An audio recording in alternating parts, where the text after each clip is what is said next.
नमस्कार प्रेक्षकांनो, मालिकेच्या उद्याच्या भागामध्ये आपल्याला पाहायला मिळणार आहे की फायनली इकडे समर आणि आनंद दोघंही एकत्र येणार आहेत. मल्लिकाने तिची कातडी वाचवलेली आहे, त्यासाठी तिने काय केलं नक्की, कशा पद्धतीने गोंधळ घातलाय, हे सगळं आपण या व्हिडिओमध्ये पाहणार आहोत. मल्लिकाने निलिमाचं तोंड काळं केलेलं आहे, अक्षरशः तिच्या तोंडाला काळा रंग फासलेला आहे आणि तिला हकलून दिलेलं आहे.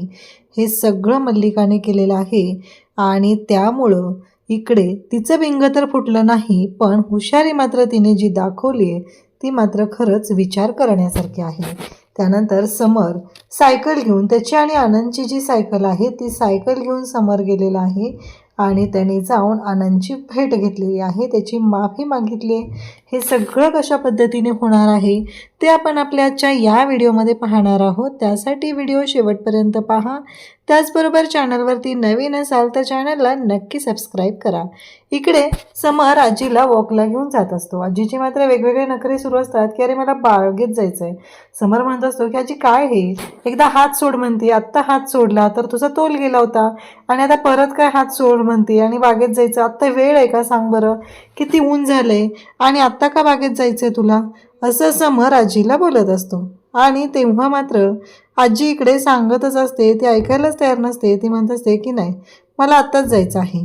आणि समर म्हणत असतो आजी मी तुला संध्याकाळी स्वतः घेऊन जातो, आपला हॉल एवढा मोठा आहे की नाही, तुला वॉक करायचं तर तिथे कर. मग तो खाली येतो, तेवढ्यात स्वानंदी तिथे आलेली असते, स्वानंदीसोबत निलिमा असते. समर स्वानंदीला म्हणू लागतो की काय चाललं स्वानंदी मॅडम, तुम्ही आत्ता आलात, बाहेरून आलात, कुठे गेलेलात तुम्ही. तेव्हा मात्र स्वानंदी म्हणत असते की नाही ते माझं काम होतं, त्यासाठी बाहेर गेले होते. तेव्हा समर म्हणतो झालं का तुमचं काम, सकाळी एवढी देवाकडे प्रार्थना करत होता. तेव्हा समरला स्वानंदी सांगते हो झालं माझं काम. तेव्हा समर म्हणतो अरे वा, मग सांगा ना काय काम होतं. तेव्हा ती म्हणते हो हो नारायण दादा, मल्लिका काकू, अंशुमन आणि अर्पिताताई यांनाही बोलावून घेऊन या, आता असं सांगितलेलं असतं. मग मल्लिका काकूला बोलवून आणायला इकडे नारायणदादांना सांगितलेलं असतं. स्वानंदी म्हणते हो हो सांगते, सगळे येऊ द्या ना मग सांगते, आपण बोलूया निवांत, असं स्वानंदी सांगते. आता ते तिघंजण बाहेर येतात. निलिमा काही घरातून गेलेली नसते आणि आता मात्र शिट्ट्या वाजायला सुरुवात होते, ती म्हणजे या मल्लिकाची. आता काय होईल पुढे, काय करायचं, असे अनेक प्रश्न तिच्या पुढे उभे राहिलेले असतात. ह्या जर निलिमाने तोंड उघडलं तर आपण पूर्णपणे अडकले जातो की काय, अशी भीती तिच्या मनात निर्माण झालेली असते. तेव्हा स्वानंदी म्हणत असते की काय हे. तेव्हा अर्पिता म्हणत असते की मला कळतच नाही आहे, म्हणजे काय बोलतेस तू हे सगळं. तेव्हा स्वानंदी म्हणते की हो आज मला आनंददादांबद्दलच बोलायचं आहे.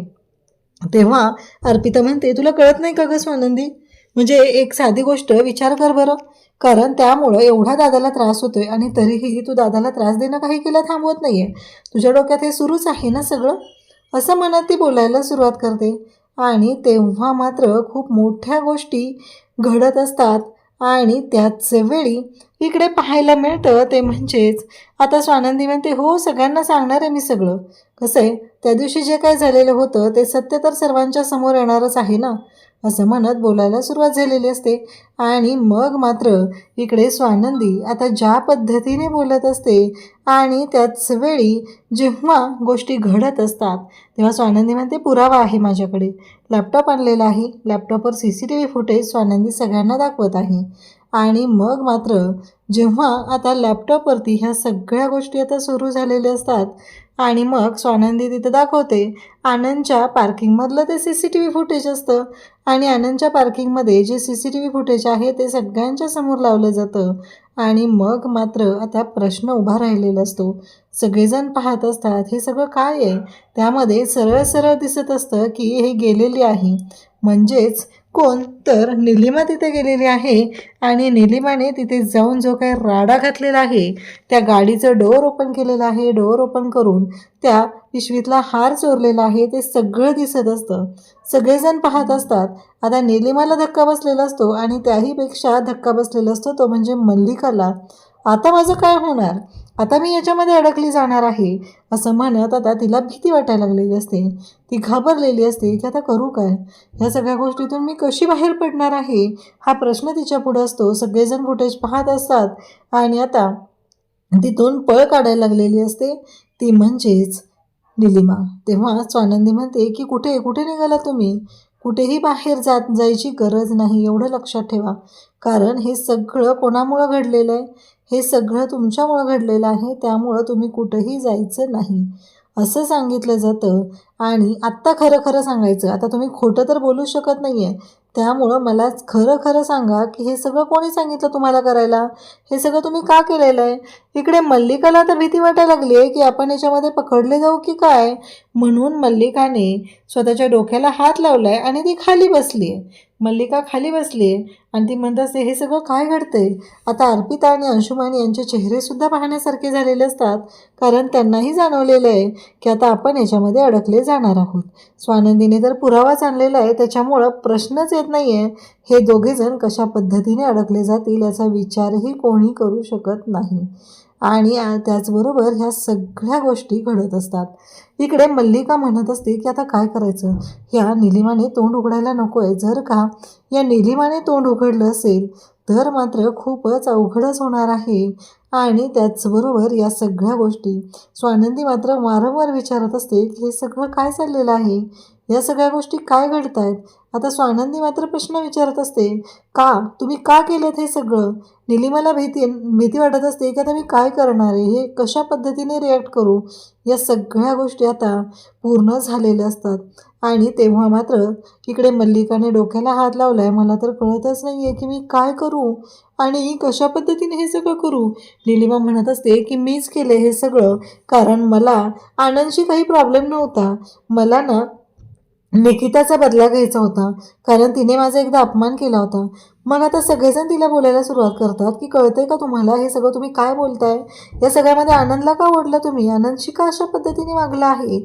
म्हणून सगळेजण ओरडत असतात. काय केलं नक्की? तेव्हा तिला आठवत असतं की हो, तिने तो हार चोरून आणलेला होता. त्यानंतर तो हार तेव्हा तिने ज्या पद्धतीने घरी आणून तो हार त्या निकिताच्या पर्समध्ये टाकलेला हे सगळं तिला आठवत असतं आणि तिने सांगायला सुरुवात करते. आता मात्र खूप भीती वाटलेली असते मल्लिकाला. आता पुढे काय होणार? आणि त्याचबरोबर या सगळ्या गोष्टी आता सुरू झालेल्या असतात. तेव्हा मात्र आता स्वानंदी म्हणत असते की का आनंदच्या बाबतीत का असं केलं तुम्ही? त्यांनी दोघांनी तुमचं काय बिघडलं होतं? ह्या सगळ्या गोष्टी सुरू झालेल्या असतात. आणि इकडे समर म्हणत असतो, तुम्हाला कळतंय का तुम्ही काय केलं हे सगळं आणि कोणाच्या सांगण्यावरून हे सगळं केलेलं आहे? या सगळ्या गोष्टी तुम्हाला माहिती आहे का? आनंदसारख्या देव माणसाला या सगळ्या गोष्टी सहन करायला लागलेल्या आहेत असं म्हणत आता समरसुद्धा चिडलेला असतो. समरलासुद्धा खूप राग आलेला असतो. त्याला कळत नसतं आणि तो खूप ओरडून बोलत असतो. त्याला राग आलेला असतो. मल्लिका म्हणत असते की आता हिला शिक्षा. स्वानंदी म्हणते की या सगळ्यासाठी यांना शिक्षा झालीच पाहिजे. आणि आता मल्लिकाचे ट्यूब पेटते. ती म्हणू लागते, जर का या स्वानंदीने काही गोंधळ घातला तर खूप अवघड होणार आहे. आणि स्वानंदीमुळं जर हिने काही सत्य बोलून टाकलं तर मी याच्यामध्ये अडकेल असं म्हणत हे सगळं जेव्हा घडत असतं तेव्हा मात्र इकडे निलिमा म्हणत असते की नाही, माझं चुकलंय, खरंच मला माफ करा, माझी चूक झालेली आहे असं म्हणत तिने माफी मागायला सुरुवात केलेली असते. परंतु स्वानंदी म्हणत असते की ह्या सगळ्याची शिक्षा तर तुम्हाला भोगावीच लागणार आहे असं म्हणत आता स्वानंदी चिडलेली आहे. तेव्हा मल्लिका उठते आणि म्हणते, मी शिक्षा देणार तिला, जे काय आहे ना ते मी करणार आहे असं ती सांगायला सुरुवात करते. आणि तेव्हा मात्र आता स्वानंदी म्हणत असते की याची शिक्षा तर भोगावी लागणारच आहे. तर मल्लिका तिथे येते आणि म्हणते, जर स्वानंदीने हिला मारलं, काय केली, मोठी शिक्षा सुनावली तर खूप अवघड होईल, त्यापेक्षा मलाच काहीतरी करावं लागणार आहे असं म्हणत मल्लिकाने सरळ सरळ आता सणसणीत कानाखाली द्यायला निलिमाच्या सुरुवात केलेली असते. बिचारी निलिमा खूप रडत असते. तिला वाईट वाटत असतं.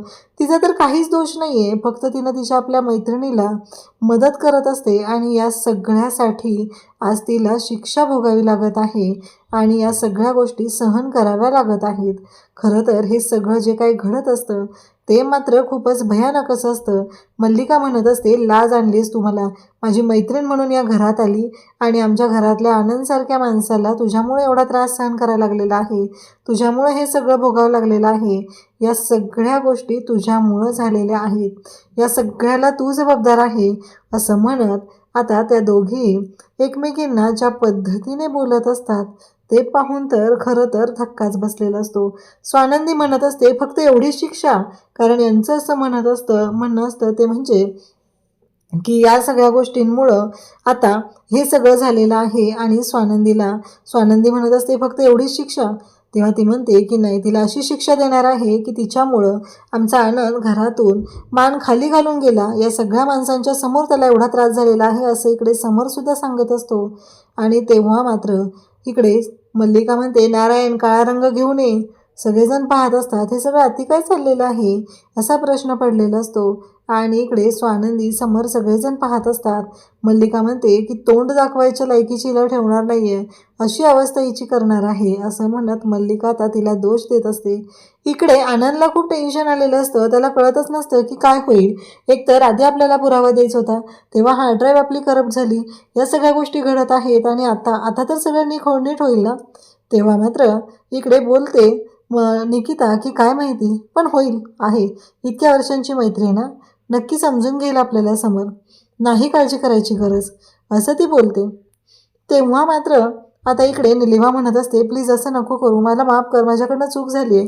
तेव्हा स्वानंदी म्हणते की त्यांना अशी शिक्षा झाली पाहिजे की पुन्हा कधीच कोणाच्या बाबतीत असं काही विचार करण्याचाही त्यांनी केला नाही पाहिजे, अशी शिक्षा झाली पाहिजे असं इकडे स्वानंदी बोलत असते. आणि इकडे निलिमाच्या तोंडाला आता मल्लिका सरळ सरळ काळा रंग फासत आहे आणि म्हणत आहे की ही तुझी लायकी आहे, आता तू कुठेही तोंड दाखवायच्या लायकीची राहणार नाहीस, असं म्हणत तिने निलिमाच्या तोंडाला काळा रंग फासलेला आहे. परंतु स्वानंदीला माहिती आहे हे सगळं करणारी व्यक्ती ही आता मल्लिका आहे. पण आता मल्लिकाच्या बाबतीतला पुरावाच नाही आहे, तर तिने मल्लिकाच्या बाबतीतला पुरावा नसल्यामुळं सत्य तर समोर आणू शकत नसते. परंतु निलिमाच्या तोंडाला काळं फासून मात्र आता तिची हकलपट्टी घरातून केलेली असते. आणि मल्लिका म्हणत असते की खरंच आनंदच्या बाबतीत चुकीचं झालेलं आहे. इकडे समरला खूप वाईट वाटलेलं असतं. समर आता उदास झालेला असतो आणि तो वरती रूममध्ये जातो. आणि मल्लिका मात्र हसत असते. स्वानंदी तिच्याकडे पाहत असते. पुन्हा एकदा मल्लिका जिंकलेली असते. मल्लिकाला वाटत असतं की झालं, आपल्या मनाप्रमाणे गोष्टी झालेल्या आहेत. उद्याच्या भागात आपल्याला पाहायला मिळतं की आजी आणि स्वानंदी बोलत असतात. तेव्हा आजी म्हणत असते ती सायकल त्या दोघांच्या नात्यामधली खूप महत्त्वाची गोष्ट आहे. आणि आज त्या सायकलवरची धूळ निघाली नाही तर त्या दोघांच्या मैत्रीच्या नात्यावर पडलेली जी धूळ आहे ना, ती झटकली गेलेली आहे. समर इकडे टेन्शनमध्ये असतो. तो सायकल घेऊन आनंदकडे आलेला असतो. आणि त्याच वेळी तो आनंदच्या बिल्डिंगच्या खाली येऊन थांबतो आणि वरून त्याला आवाज देऊ लागतो की आनंद खाली आहे, आनंद खाली आहे. आणि तो जोरजोरात आवाज देत असतो. आनंदला सुद्धा तो आवाज ऐकू येतो. आनंद आणि निकिता खिडकीतून पाहतात. समर खाली आलेला असतो आणि त्या दोघांना बोलवत असतो. आणि तेव्हा मात्र इकडे मल्लिका म्हणत असते आता त्या दोघांच्या मैत्रीमधला जो दुरावा आहे तो तर मिटलेला आहे, परंतु जे काय घडलेलं आहे या सगळ्याला आता पुढे काय होणार, आनंद नक्की पुढे निर्णय काय घेणार आहे, समर नक्की पुढे काय करणार आहे, हा विचार सुरू झालेला असतो. आणि त्याच वेळी इकडे या सगळ्या गोष्टी आता समोर आलेल्या असतात. आणि आनंद आणि निकिता वरून समरकडे पाहत असतात. त्यांना सुद्धा खरंच खूप बरं वाटत असतं आणि समर पुन्हा आलेला असतो. अशाच अपडेटसाठी चॅनलशी कनेक्ट राहा. थँक्यू.